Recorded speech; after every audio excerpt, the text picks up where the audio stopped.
জয় জগন্নাথ। পুরীর রথের কথা জানে না এরকম মানুষ বোধহয় ভারতবর্ষে খুঁজে পাওয়া মুশকিল।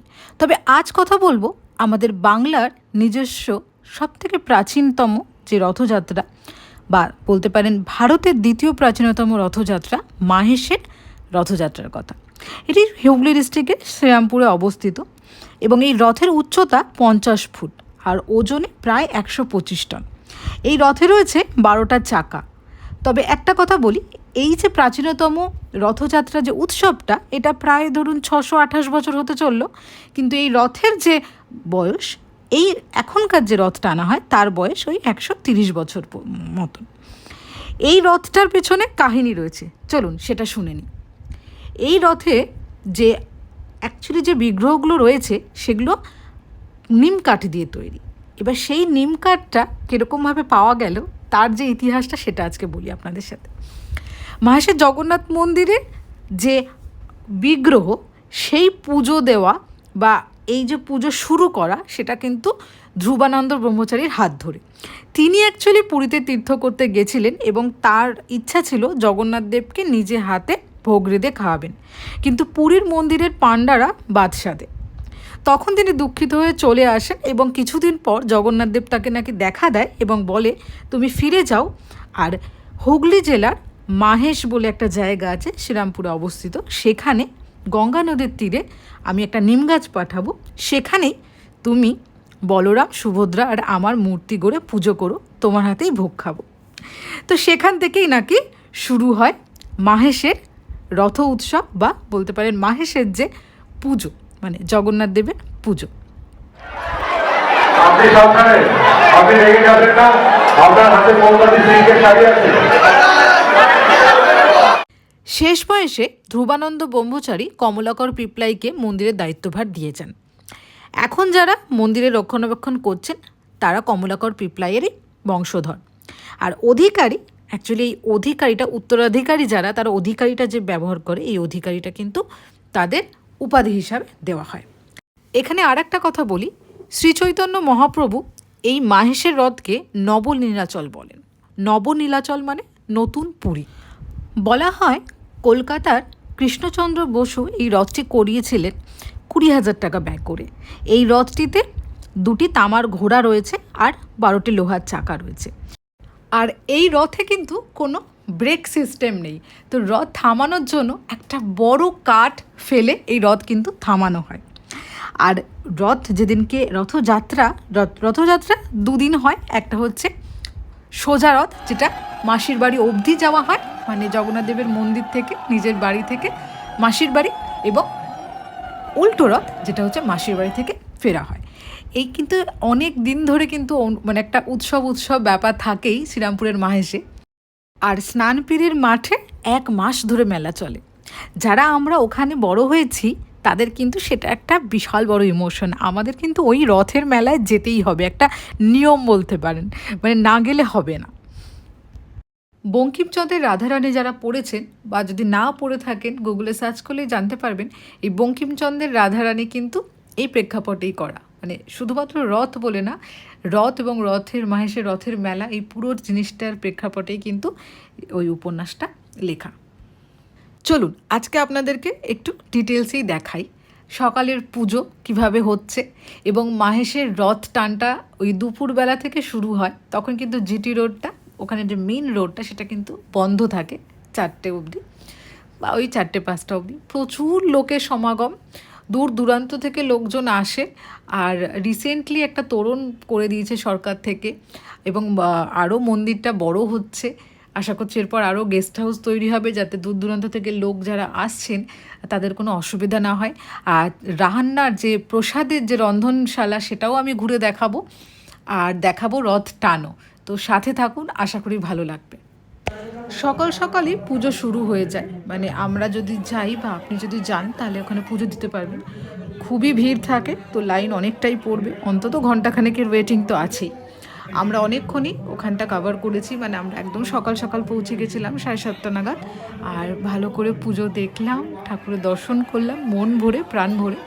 তারপরে দেখছিলাম এখানে অন্নপ্রাশন বা এরকমই কিছু একটা অনুষ্ঠান হচ্ছিল। আচ্ছা, এখানে বলে রাখি, এখানে কিন্তু এই ধরনের অনুষ্ঠানগুলো সবই হয়, জন্মদিন বা অন্নপ্রাশন এই ধরনের, পৈতে। এবার চলুন দেখাই যেখানে ভোগটা রান্না হয় এবং তার পাশে কিন্তু ভোগ খাওয়ানোও হয়। সেদিনকে ওই সময়টায় তো খুবই অসুবিধা ছিল, কিন্তু এখানে কিন্তু ভোগ খাওয়ানোর ব্যাপার আছে। তো আপনারা যোগাযোগ করলে সেখানে ভোগ খাওয়াতেও পারেন মানুষজনকে, নিজেরাও খেতে পারেন। আর এই যে ভোগ নেওয়ার কুপনের সিস্টেম আছে, কুপন কেটে ভোগ নেওয়া যেতে পারে। একদিকে যেরকম পুজো হচ্ছে, পাশে কিন্তু নৃত্যানুষ্ঠান হচ্ছে। এখানে বেশিরভাগটাই ওড়িশি নাচটাকেই কেন্দ্র করে করা হচ্ছিল, যেহেতু এটা ওড়িশা মানে জগন্নাথ দেবের উদ্দেশ্যে করা হচ্ছে। এবং গরমে বাচ্চাদের ঘেমে নিয়ে খুব বাজে অবস্থা, কিন্তু কি মিষ্টি লাগছেও তাদের। আর খুব কষ্ট করে অনেকক্ষণ ধরে সেজে রয়েছে তারা।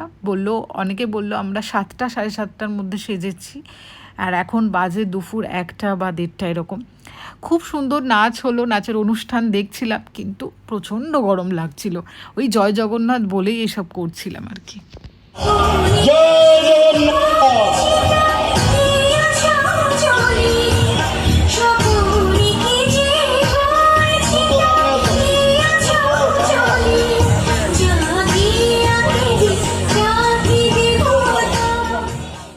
এবার সময় হচ্ছে ঠাকুরকে রথে তোলার। কিন্তু এখানে একটা দারুণ মজার ব্যাপার, এখানে এত লোক একসাথে ঠাকুরকে টেনে ওঠানোর চেষ্টা করে, কিন্তু মানে কিছুতেই সফল হতে পারে না। ঠাকুর যখন নিজে থেকে চাইবেন কি উনি উঠবেন, ততক্ষণ অবধি কেউ ওঠাতে পারেন না। আর ঠাকুরকে কিন্তু লাল কম্বলে মোড়ানো থাকে। আপনারা জানেন হয়তো কি, স্নান যাত্রার পরে ঠাকুরের জ্বর আসে, তাই জন্য লাল কম্বলে ঠাকুরকে মুড়ে রাখা হয়। একদম তোলার পরে, মানে রথে তোলার পর তারপরে কম্বল খোলা হয়।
এইবার মন্দির থেকে নিয়ে একদম ওই যে ওপরে, একদম রথের ওপর ঠাকুর বিরাজমান হবে।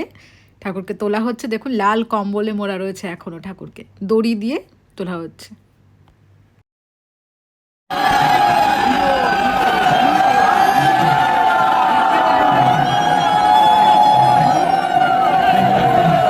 রথে 3টে করে টান হয়, তারপরে রথ কিন্তু আবার দাঁড়িয়ে যায়। ওই যে বললাম কাঠের একটা গাছের মতন রয়েছে, সেই কাঠের পাটাতনটা ওইটাকে ফেলে দেওয়া হয়। তারপর অনেকেই চিনি কলা ওখানে ছোড়ে, ওপর থেকে ফল ছোড়া হয় প্রসাদ হিসাবে। তো এই চলতে থাকে। ভক্তি তো আছেই, দেখুন মানুষের যদি ভক্তি না থাকতো, এত মানুষ একসাথে এত ভিড়ে এত গরমে একদমই আসতো না।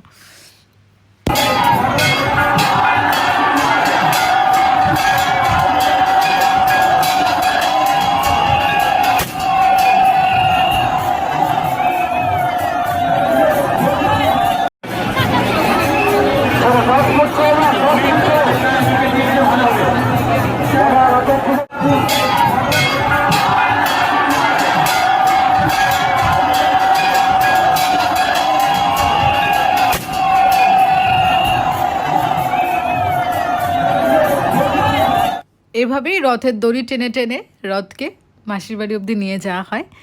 আর কথায় আছে রথের দড়ি টানলে নাকি পাপক্ষয় হয়। জানি না সেটা সত্যি কি মিথ্যে, তবে আমরা সবাই রথের দড়ি ধরে নমস্কার করি, ওটা একটা নিয়মের মধ্যেই পড়ে। এইখানে আর একটা কথা বলে রাখি, এই যে বিগ্রহটা এটা কিন্তু এখনও অবধি কোনো দিন চেঞ্জ করা হয়নি। পুরীর রথে যেরকম 12 বছর পর পর বিগ্রহ চেঞ্জ হয়, এর কিন্তু কোনো পরিবর্তন নেই। সে তবে থেকেই একই বিগ্রহ রয়েছে এবং শৃঙ্গারগুলোও কিন্তু একদম ন্যাচারাল কালার দিয়ে করা হয়। তো এই ইনফরমেশনটাও কিন্তু খুব ইন্টারেস্টিং। আপনাদের কার ভালো লাগলো ভিডিওটা একবার জানাবেন, লাইক করবেন যদি ভালো লেগে থাকে। আর হ্যাঁ, কতজন জানতেন মানে এই ব্যাপারটা সেটাও জানাবেন, যদি না জেনে থাকেন সেটাও জানাবেন। আর যদি আমার কোনো ভুল ত্রুটি হয়ে থাকে সেটাও কমেন্টে জানাবেন। ভালো থাকবেন সবাই, পরের ভিডিও দেখা হচ্ছে। জয় জগন্নাথ।